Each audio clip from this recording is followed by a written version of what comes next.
Hello everyone. आज के इस वीडियो में बच्चे बात करेंगे हम क्लास 12th की पॉलिटिकल साइंस की, जो हमारी बुक 2 है। बुक 2 से चैप्टर नंबर 3 है हमारा, नियोजित विकास की राजनीति। इसको हम डिस्कस करेंगे, इसके मोस्ट इंपॉर्टेंट क्वेश्चन देखेंगे। इसमें 2 नंबर के, 4 नंबर के, 6 नंबर के जो क्वेश्चन आते हैं इसको हम यहाँ पे कवर करेंगे। और 1 मार्क्स वाले एमसीक्यू जो है वो अलग से एमसीक्यू की वीडियो आएगी, उसमें कवर हो जाएंगे। ठीक है, तो इस तरीके से आपकी तैयारी पूरी हो जाएगी। इससे पहले के चैप्टर बुक 1 पूरी करा रखी है, बुक 2 के 2 चैप्टर ऑलरेडी करा रखे हैं, तो वो सब देख लो प्री बोर्ड के एग्जाम से पहले। और बोर्ड के एग्जाम में भी आपको वही वीडियो देखनी है, क्योंकि यही सारे इंपॉर्टेंट क्वेश्चन आपके आते हैं, तो आपके हर जगह ये क्वेश्चन काम आ जाएंगे। ठीक है, तो चलिए स्टार्ट करते हैं वीडियो को।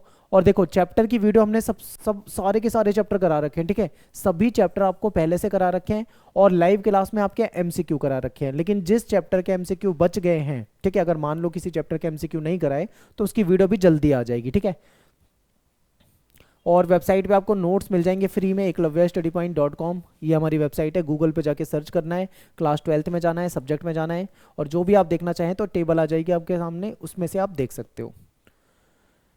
ठीक है, बुक 2 के क्वेश्चन है 2 नंबर, 4 नंबर, 6 नंबर वाले, तीनों तरह के क्वेश्चन यहाँ पे कवर हो जाएंगे। देखिए, इस चैप्टर में से 2 नंबर में जो क्वेश्चन आता है, ज़्यादातर आपके पेपर में पूछा जाता है, वो क्वेश्चन ये है कि बताइए बॉम्बे प्लान जो था उससे क्या अभिप्राय है, यानी कि बॉम्बे प्लान का क्या अर्थ है, आपको ये बताना है। तो हुआ क्या था, देखिए सन 1944 में जो उद्योगपति होते हैं, ठीक है, जो पूंजीपति लोग थे, उद्योगपति थे, इनकी इनका एक ग्रुप था, वो इकट्ठा हुआ था, और इस समूह ने देश में नियोजित अर्थव्यवस्था चलाने का प्रस्ताव रखा था। ठीक है, सरकार के सामने कि हम क्या करेंगे, एक नियोजित अर्थव्यवस्था को चलाएंगे। ये बॉम्बे में हुआ था, तो इसीलिए इसको बॉम्बे प्लान के नाम से जाना जाता है। ठीक है, इंपॉर्टेंट है, याद रखना है। नेक्स्ट है कि भारत में किस राज्य के पास लौह अयस्क के संसाधन थे। ठीक है, तो आप जानते हैं कि उड़ीसा राज्य तो जो है उसके पास लौह अयस्क के जो संसाधन है वो बहुत ज़्यादा थे। यहाँ पे विशाल भंडार था इसका, और जब इस्पात की मांग बढ़ी थी, बहुत ज़्यादा डिमांड बढ़ी थी, तो ऐसे में ये सामने आया था कि उड़ीसा एक महत्वपूर्ण राज्य है, यहाँ से हमको क्या मिल जाएगा, लौह इस्पात मिल जाएगा। तो उड़ीसा उस वक्त उभर कर सामने आया था। ठीक है, उड़ीसा की सरकार ने क्या करा था, लौह इस्पात के मांग को पूरा करना चाहा था, और विदेशी कंपनियों और देश की कंपनियों से भी कॉन्ट्रैक्ट वगैरह कर लिए थे। ठीक है, तो ये हमने चैप्टर के अंदर पढ़ा हुआ है, तो ये पूछा जा सकता है पेपर में। बॉम्बे प्लान याद करके जाना, ज़्यादातर पेपर में आता है, बहुत इंपॉर्टेंट क्वेश्चन है। नेक्स्ट क्वेश्चन है कि उद्योग के आने से आदिवासी जो लोग थे उनको क्या डर था। ठीक है, उद्योग के आने से आदिवासियों को क्या नुकसान था, ऐसे भी पूछा जा सकता है।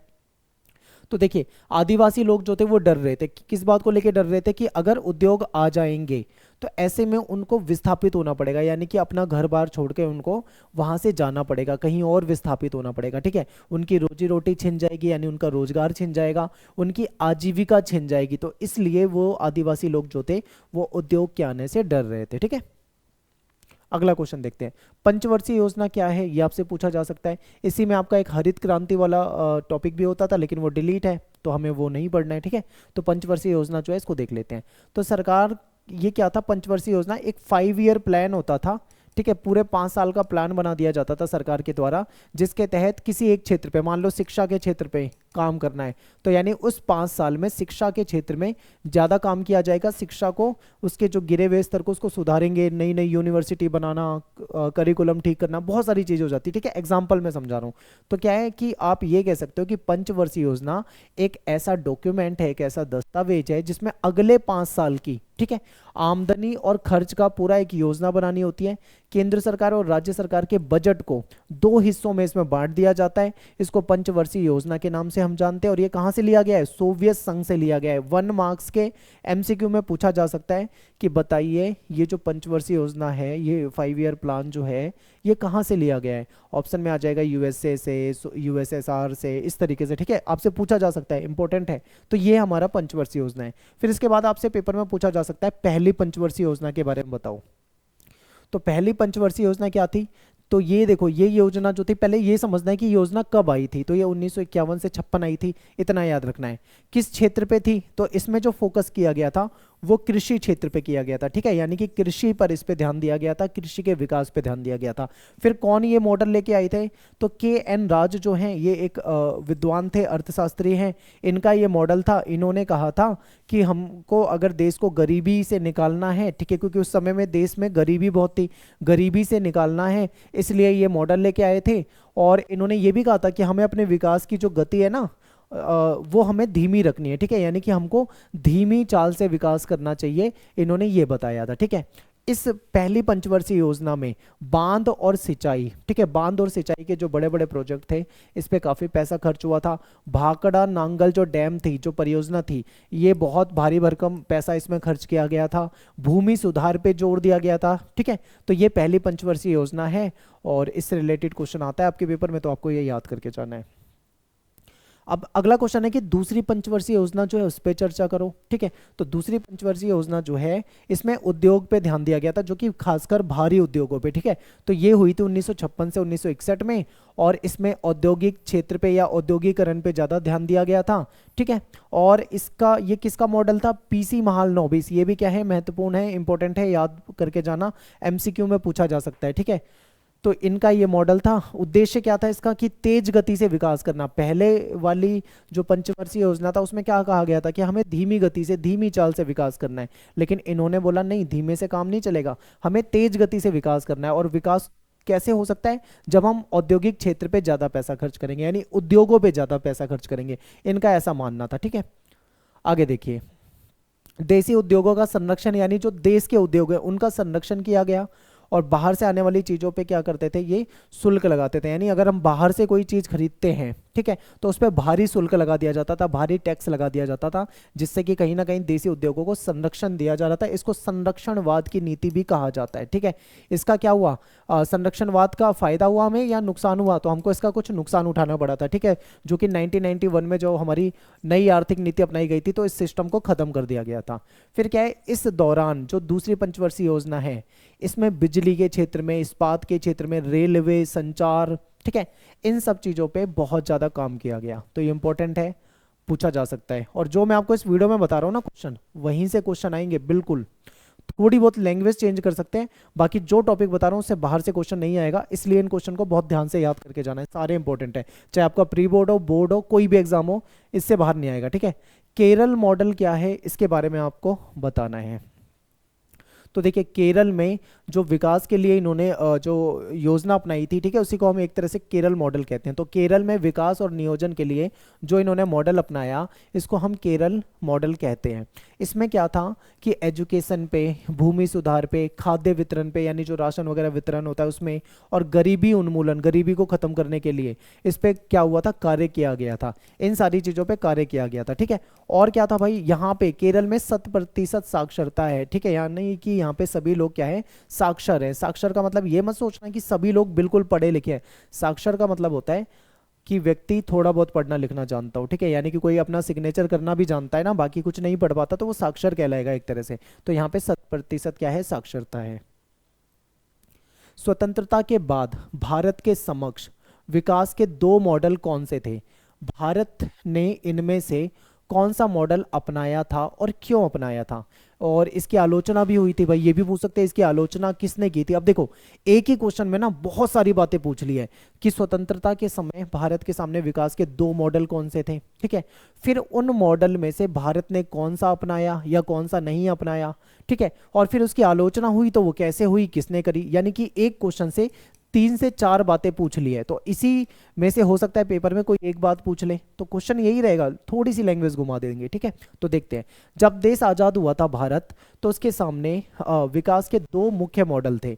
एक तो था समाजवादी विचारधारा पे आधारित समाजवादी मॉडल, और दूसरा था पूंजीवादी मॉडल, ठीक है। अब क्वेश्चन ये बनता है भाई, भारत ने कौन सा अपनाया? क्या भारत ने समाजवाद अपनाया या भारत ने पूंजीवाद अपनाया? तो आपका जवाब क्या होगा? हम ये कहेंगे कि भारत ने इन दोनों में से कोई भी मॉडल नहीं अपनाया, ठीक है। तो ये क्या हो, फिर इसका जवाब क्या होगा भाई? अगर इन दोनों में से कोई सा मॉडल नहीं अपनाया तो कौन सा मॉडल अपनाया? तो ये भी बताना है आपको। तो आपको ये बताना है कि भारत ने क्या करा, ये जो दोनों मॉडल हैं समाजवाद और पूंजीवाद, यहाँ से कुछ महत्वपूर्ण चीज़ों को लेकर एक नई व्यवस्था को अपना लिया था जिसको मिश्रित अर्थव्यवस्था के नाम से हम जानते हैं। ठीक है, बिल्कुल सिंपल है। तो हमने ना तो पूरी तरीके से पूंजीवाद को अपनाया, ना ही हमने पूरी तरीके से समाजवाद को अपनाया। हमने उन दोनों में से जो अच्छी चीज़ें लगी उन सब चीज़ों को एक साथ उठा के रखा, तो उसको हम क्या कह सकते हैं, मिश्रित अर्थव्यवस्था जो थी, इस सिस्टम को हमने अपनाया था। ठीक है, आगे देखिए। अब एक क्वेश्चन ये बनेगा कि ऐसा क्यों किया गया भाई। तो देखिए, ऐसा इसलिए किया गया क्योंकि भारत में, ठीक है, लोग जो थे उनकी विचारधाराएं अलग अलग थी। कुछ लोग ऐसा कहते थे कि पूंजीवाद जो है वो बहुत अच्छा सिस्टम है, ठीक है, यानी अमेरिका से प्रभावित थे, वो पूंजीवाद को अच्छा मानते थे। तो कुछ हमारे देश में ऐसे लोग भी थे जो कहीं ना कहीं सोवियत संघ से प्रभावित थे, वो कहते थे कि समाजवाद बहुत अच्छा है, इसको तो नेहरू जी भी मानते थे समाजवाद को। ठीक है, तो समस्या ये आ रही थी कि कुछ लोग पूंजीवाद को सपोर्ट करते हैं तो कुछ लोग समाजवाद को। अगर समाजवाद अपना लेते तो पूंजीवाद वाले नाराज हो जाते, पूंजीवाद को अपना लेते तो समाजवाद वाले नाराज हो जाते, तो कहीं ना कहीं देश में एक विवाद रहता। ठीक है, ये विवाद सुलझाने के लिए तो इसीलिए हमारी सरकार ने, देखिए, क्योंकि भारत में कुछ लोग समाजवादी मॉडल के हिमायती थे यानी उसको पसंद करते थे, तो कुछ लोग पूंजीवादी मॉडल को पसंद करते थे। अगर किसी भी एक मॉडल को अपनाते तो कहीं ना कहीं विवाद होता, विरोध होता। तो इसी का एक सॉल्यूशन किया गया कि दोनों में से जो चीज़ें अच्छी लगी उसको उठा के रख लिया, ठीक है, जिससे कि पूंजीवाद वाले भी शांत रहे और समाजवाद वाले भी शांत रहे। ठीक है, इसी के तहत क्या हुआ, खेती, किसानी, व्यापार और उद्योग का बड़ा हिस्सा निजी हाथों में था। ठीक है, निजी हाथों में यानी पूंजीवाद की तरफ। भारी उद्योग, व्यापार का नियमन, कृषि क्षेत्र, ये सब राज्य के हाथों में था। राज्य के हाथों में होने का मतलब है समाजवाद, यानी कुछ चीजें पूंजीवाद से अपना ली, कुछ चीजें समाजवाद से अपना ली। ठीक है, तो हमने ये एक मिश्रित अर्थव्यवस्था को अपनाया। लेकिन इसका मतलब ये मत समझना कि अगर ऐसा अपना लिया तो सारे खुश हो गए, नहीं, क्योंकि भाई इस मिले जुले मॉडल का भी लोगों ने आलोचना करी, विरोध करा। दक्षिणपंथी और वामपंथी जो थे ना, दक्षिणपंथी जो आपके राइट विंग के होते हैं और वामपंथी जो लेफ्ट होते हैं यानी लेफ्टिस्ट होते हैं, ठीक है, वामपंथी कम्युनिस्ट जो होते हैं, इन दोनों ही विचारधारा के लोगों ने इसकी आलोचना करी मिश्रित अर्थव्यवस्था की। अब पेपर में ये भी पूछ सकते हैं कि भाई बताओ कि आलोचक जो थे उन्होंने इसकी आलोचना क्यों की थी। ठीक है, क्या कहा था, तो आलोचकों ने ऐसा कहा कि सरकार ने निजी क्षेत्र को ज़्यादा जगह नहीं दी है। ठीक है, यानी निजी क्षेत्र को ज़्यादा जगह नहीं दी है, ये निजी क्षेत्र को ज़्यादा जगह चाह रहे होंगे। ठीक है, तो इन्होंने क्या कहा, इन्होंने कहा कि निवेश के लिए लाइसेंस प्रणाली गलत है। ठीक है, अब बाहर का कोई देश भारत में इन्वेस्ट करना चाहे, भारत में कार्य करना चाहे तो यहाँ पे लाइसेंस प्रणाली है जिससे कि व्यापार थोड़ा मुश्किल हो जाता है। ठीक है, इसलिए वो इसको गलत मानते थे। फिर परमिट प्रणाली थी, यानी परमिशन लेनी होती थी। निजी पूंजी की राह में रोड़े अटकाए गए। ठीक है, आसान नहीं था बाहर से व्यापार करना, बाहर से चीज़ों को आयात करना, उस पर शुल्क ज़्यादा लगा दिया जाता था। घरेलू बाजार में बनने वाली जो चीज़ें थी इसके आयात पर बाधा लगाई गई। ठीक है, प्रतिबंध लगाया गया या फिर उसको कम कर दिया गया कि हमारे यहाँ पे जो बनने वाली चीज़ें हैं वो बाहर ना बेची जाए, देश में ही बेची जाए। ठीक है, इस तरीके की चीज़ें थी। बाजार में कंपटीशन नहीं रहा, भ्रष्टाचार बढ़ा, तो ये सारी कमियां थी, इसलिए कुछ लोगों ने मिश्रित अर्थव्यवस्था की भी आलोचना की थी। ठीक है, तो ये हो गया। एक क्वेश्चन है योजना आयोग और नीति आयोग। अब योजना आयोग जो था ये तो खत्म हो चुका है, इसकी जगह आ गया है नीति आयोग। लेकिन आपको योजना आयोग और नीति आयोग के बारे में पता होना चाहिए। ठीक है, वैसे क्वेश्चन बहुत ना के बराबर ही आता है, इस टॉपिक में से बहुत कम आता है, लेकिन फिर भी अपने को पढ़ना तो है। पहले ना इसमें से हरित क्रांति टॉपिक होता था, तो हरित क्रांति ज़्यादातर पेपर में आता था, लेकिन अब वो टॉपिक नहीं है तो फिर अपने इन्हीं में से क्वेश्चन आएंगे। ठीक है, तो योजना आयोग 1950 में बना था, इसको प्लानिंग कमीशन कहा जाता है।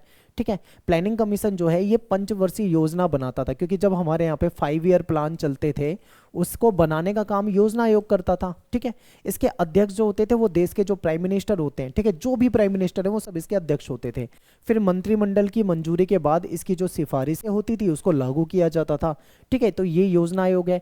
लेकिन अब योजना आयोग को समाप्त कर दिया गया। अब योजना आयोग की जगह एक नया आयोग बना जिसको क्या कहा जाता है, नीति आयोग। क्लियर है, नीति आयोग के बारे में थोड़ा सा जान लो। ठीक है, ये 2015 में बना। और देखो, योजना आयोग का नाम बदला गया और इसको नीति आयोग कर दिया गया। अध्यक्ष इसके अभी भी प्राइम मिनिस्टर ही होते हैं। और नीति आयोग का अगर हम फुल फॉर्म देखें, पूरा नाम देखें, तो नेशनल इंस्टीट्यूशन फॉर, ठीक है, ट्रांसफॉर्मिंग इंडिया। एक तरह से ये सरकार के थिंक टैंक के रूप में काम करता है। और अब ये जो 5 ईयर प्लान वाला सिस्टम है वो खत्म हो चुका है, ये लॉन्ग टर्म की योजनाएं बनाने का काम ये करते हैं। ठीक है, तो योजना आयोग और नीति आयोग में से हो सकता है आपके पेपर में छोटा सा कोई क्वेश्चन पूछ लें। एक लास्ट क्वेश्चन मान लीजिए, वामपंथी और दक्षिणपंथी विचारधारा पे चर्चा कीजिए। इस समय जो देश है वो दो हिस्सों में बढ़ चुका है, ठीक है, एक तरफ लेफ्टिस्ट है तो दूसरी तरफ राइट विंग है। तो वामपंथी कौन होते हैं? जो कम्युनिस्ट होते हैं, ठीक है, माओवादी, नक्सलवाद, ये सब यहीं से निकला है वामपंथ से। दक्षिणपंथी जो होते हैं अपने आप को वो राष्ट्रवादी कहते हैं और ये कहीं ना कहीं पूंजीवाद का भी सपोर्ट करते हैं, ठीक है। तो यही आपको यहाँ पे देखना है। तो वामपंथ की अगर मैं बात करूँ तो वामपंथी जो है ये कहते हैं कि गरीब और पिछड़े लोगों की तरफदारी करते हैं, और ये कहा जाता है कि सरकार को ऐसी पॉलिसी बनानी चाहिए जिससे गरीब लोगों को फायदा हो, उनका भला हो, गरीबों के हितों को ध्यान में रखकर विकास की नीतियां अपनानी चाहिए, ठीक है। तो ये देखो यहाँ पे तो आपको सारी चीज़ें अच्छी अच्छी लग रही होगी, भाई वामपंथी बहुत अच्छे होते हैं, लेकिन रियलिटी में इतने अच्छे नहीं होते, क्योंकि वामपंथी नक्सलवाद और इन चीज़ों का भी सहारा लेते हैं, जो कि गलत है, ठीक है, जो कि सरकार और कानून के खिलाफ हो जाता है। ये तो संसद और उन चीज़ों को भी नहीं मानते, ठीक है, जो देश में जो लोकतांत्रिक सिस्टम है उसको भी नहीं मानते हैं, ये वामपंथी विचारधारा है। दूसरी तरफ है दक्षिणपंथी। दक्षिणपंथी जो है ये चाहते हैं खुला कंपटीशन होना चाहिए मार्केट में, और बाजार मूलक अर्थव्यवस्था होनी चाहिए, सरकार ज़्यादा हस्तक्षेप ना करे, ठीक है, पूंजीवाद को अच्छा मानते हैं। और इसमें कहा जाता है कि सरकार को व्यापार के नियम आसान बनाने चाहिए ताकि बाहर के देशों से ज़्यादा व्यापार हो जाए। ये संरक्षणवाद की जो हमारी नीति थी ये उसका भी विरोध करते हैं, संरक्षणवाद इनके अकॉर्डिंग नहीं होना चाहिए, ठीक है। तो वामपंथी दक्षिणपंथी विचारधारा क्या है ये आपको यहाँ पे समझ में आ गया होगा। तो यहाँ से अपना चैप्टर के जो इंपॉर्टेंट क्वेश्चन है वो खत्म हो जाते हैं। और टेलीग्राम ग्रुप जरूर ज्वाइन कर लो, यहाँ पे हमारी जब भी लाइव क्लास होगी आपको पता लग जाएगा। पीडीएफ भी हम यहाँ पे शेयर करते हैं तो आपको पीडीएफ मिल जाएगी। क्लास 12 ESP न्यू ग्रुप के नाम से अपना टेलीग्राम पे ग्रुप है, वहाँ पे जुड़ जाइए, ठीक है। मेरा नाम सत्येंद्र प्रताप है, आप मुझे इंस्टा पे भी फॉलो कर सकते हैं, एकलव्य स्टडी पॉइंट, ये मेरा यूजर नेम है। और वीडियो पसंद आए तो लाइक करते हैं, कमेंट करते हैं, शेयर करते हैं। मिलते हैं आपसे नेक्स्ट वीडियो में। Thanks for watching. जय हिंद, जय भारत।